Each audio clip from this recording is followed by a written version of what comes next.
Good morning, good morning, good morning. Just rolled out of bed.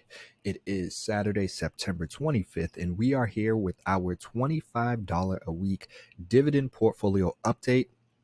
As you guys can see, things are going really well as a whole, but let's jump in and look at it from a 1 day view. But really quickly, as you guys might notice, maybe you didn't, this is a new feature on M1 Finance. And I don't know, maybe they saw one of my previous videos where I was saying, hey, I wish M1 Finance would give us an easier breakdown of our dividends. Well, we have a new earned dividends view here inside of M1 Finance to help you with easily seeing how much money you've actually earned from your dividends. And with us having a dividend portfolio, it certainly is something that makes sense and is a ideal feature that anyone would probably want, and even someone who isn't necessarily only focused on dividends, that has a regular portfolio that might have 2 or 3 companies that give out dividends. Well, hey, we got this new feature. If we click up here, you get a little nice new announcement. As you guys can see, it says dividend activity. We've added a new feature that allows you to review your earned dividends in greater detail than ever before. Try it for yourself today and gain more insight into your investments. So we will click on it in a moment, but we're going to look at our updates, do what we usually do, because you can see right now over the past day, we're actually down negative 0.22%. However, when we look at the past week, you can see we are up 0.11%. The past month, we're actually down 1.85%. The past quarter, we are down negative 0.84%. In the past year, in all time, you can see our return is up 8.25%. And so things are going well. Our overall current value of our portfolio is $1,521.09. So we kind of took a nice leap from that little downfall that you guys might be able to see right here that we had experienced, because we were moving up and then things just started to go down for a little bit. And a lot of that is also to do with just the market as a whole, not just ours, 1 or 2 particular companies, but the market as a whole this whole week was just brutal. And I actually am going to be creating another video very soon. I know I've been saying that, like, I'm going to start to create more videos again. And I kind of, after things slow down with my other business, this month I kind of was taking it easy, relaxing, so to speak, resting, letting me, things calm down. And, now I'm starting to put the pieces in the right place so that I can really get the machine to work for us in a more automated manner. And I'll elaborate more in additional future videos. But one thing that I realized over this past week with this market and me using one of my other investing brokers, Webull, which I have a link to Webull down below, as well as M1 Finance if you want to create your own account, start to get the ball rolling where you can start investing and growing your money. Well, my Webull account, I mean, it's great for day trading and swing trading. It's tough for holding companies. Like, if you got a company you want to buy and hold, and for the long haul, for a year, for 5 years, for me personally, it's hard because I can see the fluctuations of the market and easily get in there and trade right at the moment. Something like M1 Finance is great for buy and hold situations because you can't just trade it on the spot. The market might be open right now, but you can't just get in here and trade. It only will allow you to do those trades during the morning trade window. Or if you have an M1 Plus Finance account, you can see that things open up. Well, you have the opportunity to trade again in the afternoon. And so for me, I don't have an M1 Plus account, so I only have that morning trade opportunity. So that makes it incredibly tough for if you are someone who's watching the market, things start to tank, and you kind of panic or freak out. If it's a swing trade, you shouldn't be freaking out with long holds. But again, with M1 Finance, you can, it was just messy. Okay. It was very, very messy. And what I love about M1 Finance is this the ability to easily create these pies. We can just add however many number of companies you want to have in this. You can evenly decide what percentage of the pie you would like each company to take. Maybe you want JP Morgan to take up more than 3M and Verizon. This is just very easy to kind of balance it out and set it up like that. So I love M1 Finance for that reason. I mean, I'll show you guys really quickly. Click on edit just in case you were new. And then you can just see, hey, what percentage do you want AT&T to be? What percentage do you want Coke? And you easily just change it here, and it will, let's say Coke we want 50%. That all of a sudden takes up a large percentage of this. Now, of course, the overall is over 140, over 100%, so you'd have to go down on these other ones, but it has to add up to 100%. But ultimately, I just love how easy it is to do this. And if you are in a situation where you are kind of trying to buy and hold with some companies, I mean, yes, swing trading, day trading is fun, it's great, but it can be brutal, especially if you're doing it during the worst week of like the year, basically. I mean, they say the third week of September. Sorry, guys. The third week of September is always incredibly tough with the market. It is very red, it's bloody. And that was part of the reason we experienced that dip with this, with our dividend portfolio as well. But it wasn't that bad compared to other portfolios. And that's part of the reason we have this diversified portfolio, where some companies might have been more negatively impacted than others, but as a whole, things kind of continue to stay solid. I'm not saying it was perfect, but again, you see that little dip there. But we made it up to $1,513.73 on September 16th, and then from there, it just started to kind of plummet down to about 1480. Yeah, on September 21st, and now we are back up. It went up to 125 almost, and but now we're at 1521. So I mean, hey, things are continuing to move forward. But one thing I think I might be doing, my friends, I'm still kind of researching what other platform I might want to consider using for this. But what I think I'm going to do is, I have in this particular brokerage platform, I actually have three different that I use. Yeah. So I have three active different kind of portfolios in M1 Finance alone.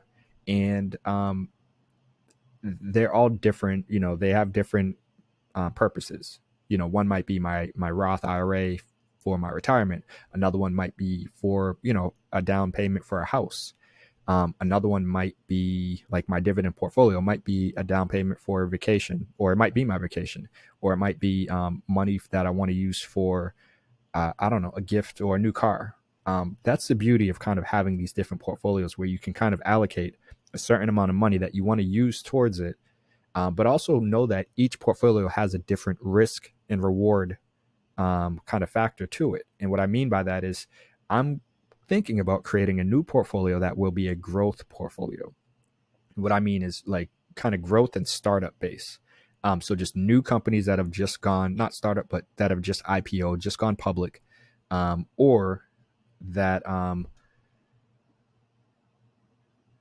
just still have a lot of opportunity for growth ahead of them. Now, like one of my other portfolios, for example, has some of these type of companies in it and is kind of a mixed, diversified portfolio. But I just want one portfolio that is going to be specifically focused on kind of growth in the future, and not just right now, where I can say, okay, I'm just going to throw money in there every month or every week, and I don't have to worry about it. I'm not going to look. I'm not going to, yeah, every once in a while I'll check up on the few companies I have in there, make sure that they are staying on track and things are going well with them. And, their business plan and whatnot is all aligned and moving in the right direction. That's what you want, right? That said, it's hard when you have that inside of a portfolio or a broker that allows you to easily get in and get out right at the moment, and you're seeing a bloody market, and it's like, ooh, my money just is disappearing right before my eyes. Now, again, some of this is also a matter of just your level of experience and comfort with trading, and your knowledge of just knowing, hey, for one, this is the bloodiest time of the year, so most companies are going to take a dip, and most companies will kind of bounce from that. So you shouldn't really panic necessarily. But again, it depends what kind of trading you're doing at the time.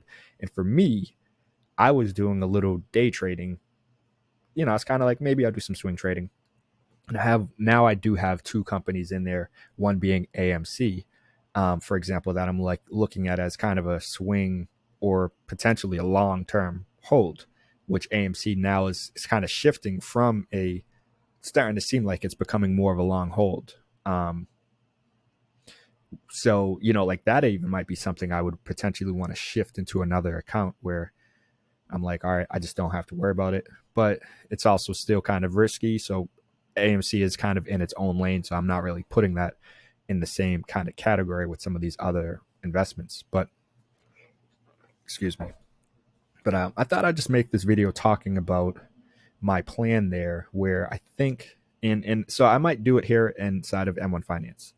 I might that's the plan. I might create a new growth portfolio pie here inside of M1 Finance, where it's going to just be either new companies that have just IPO'd and or companies that still have a lot of potential and a bright future ahead of them, and I don't have to worry about kind of the short term fluctuation of what's going on with them, the volatility, and I can just say, hey, every week let's set this automation on roll, just have it so that it's automatically being deposited into our account and you don't have to worry about it. It's going to grow just like we're doing here with our $25 a week dividend portfolio.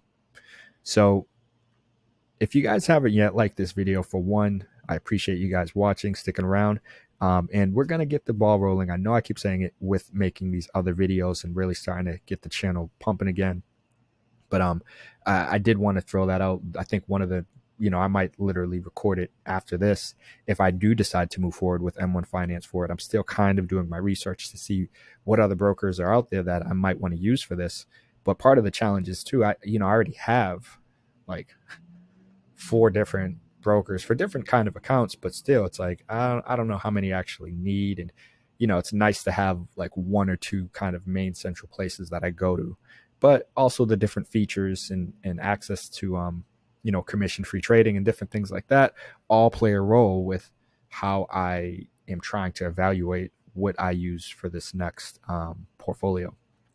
So, we're moving forward with it. It's something that I really kind of just decided this week, like, okay, I need to be even more smart with managing my money and trying to get it to grow for me, because this week was just this whole kind of break, me taking kind of a break this month was kind of like, ooh, it was good. I needed it, but I also it's like a vacation from home where I've treated myself a little bit too, more than I usually would and I should.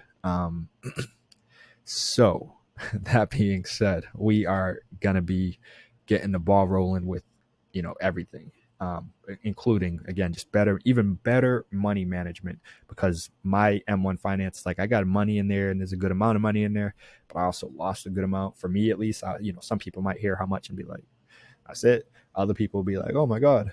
For me, it's like, man, as I'm looking back, like, I lost that much that quickly. Oh, and especially knowing how hard I work for it. That's the thing that drives me crazy. So we are going to take a look at our new feature.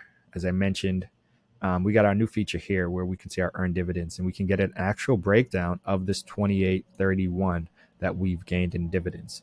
But before we do that, let's just see over the past year, get a breakdown of who is killing it and who is not, and where, and so on, this and that. And as you guys can see, of course, as usual, we got our top dog, Newtek, at the top with a 30.61% return.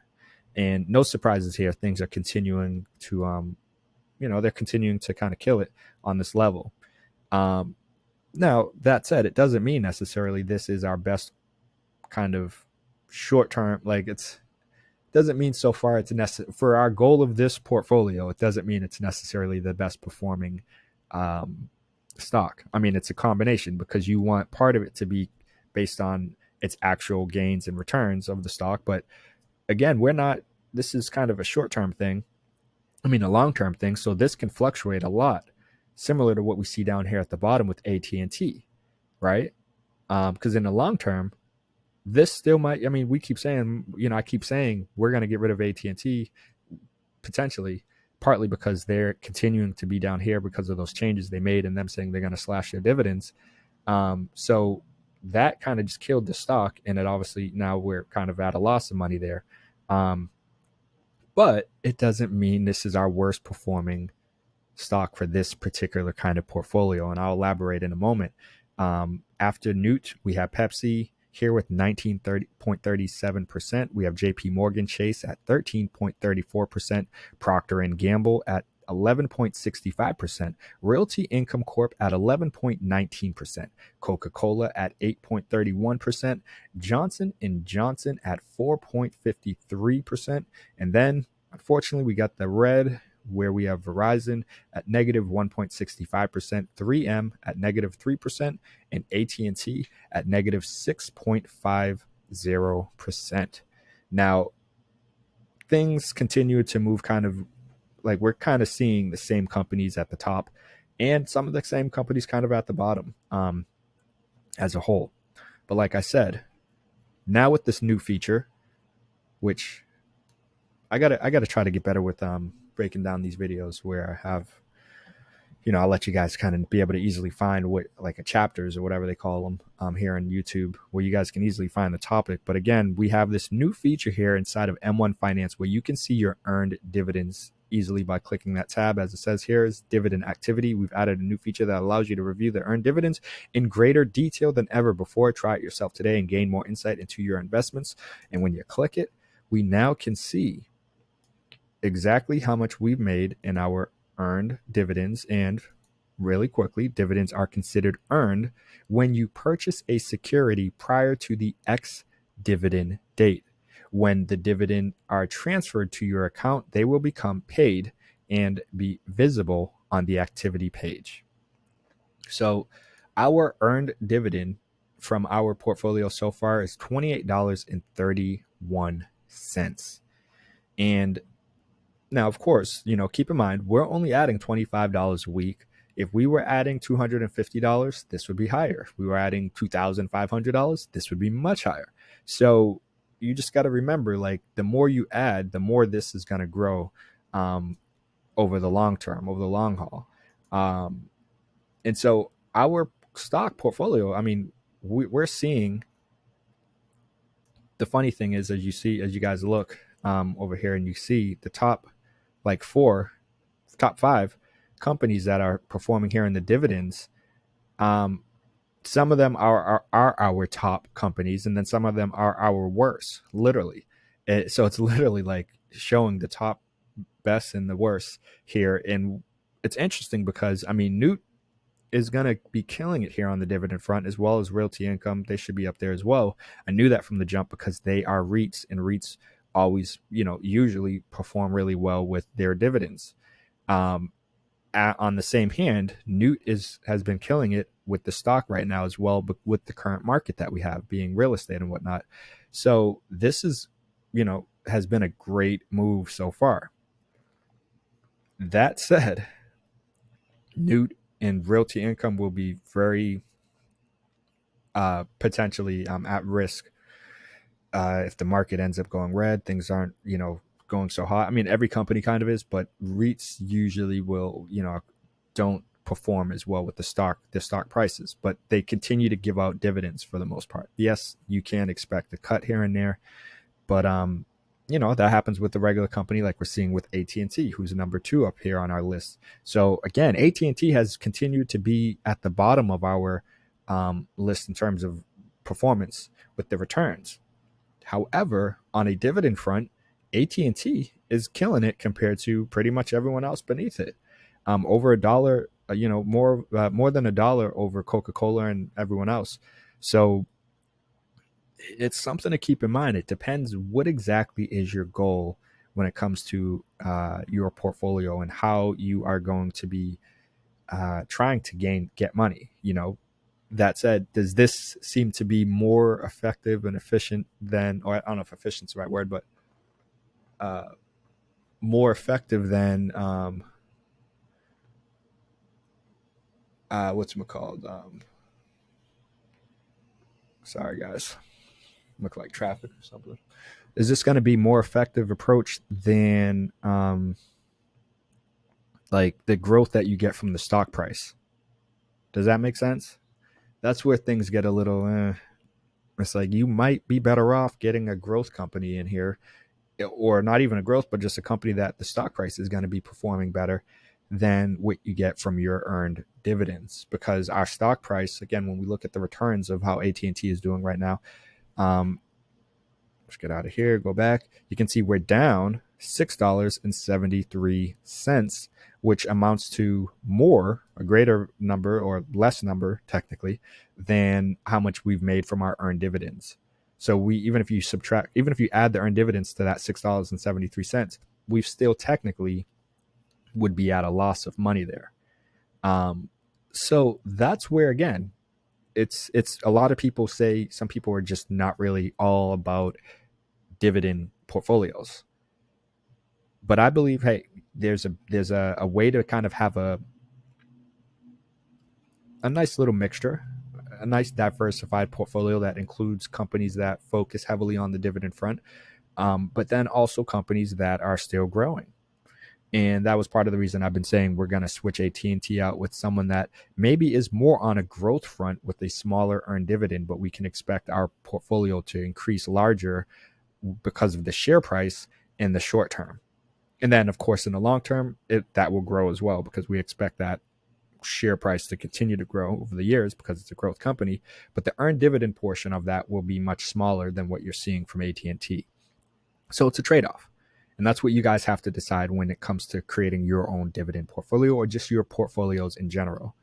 And like I said, I'm really going to be I got to decide what broker to use. But I think I definitely want to move forward with creating another new portfolio specifically focused on growth after this past week. But things are moving forward with our dividend portfolio. I'm loving this so far, where we're at, and just kind of that ability to continue to fight through, any of these little downfalls, the turbulence and volatility that we experience. We just continue to chip away, and through time, it continues to make progress and move forward. And that's the goal: getting your money to grow for you, work for you, because you guys are, we work hard for this money. And at some point, it's nice to be able to kind of relax or take a breather for a moment and see that your money is continuing to grow and not losing its value because of inflation, right?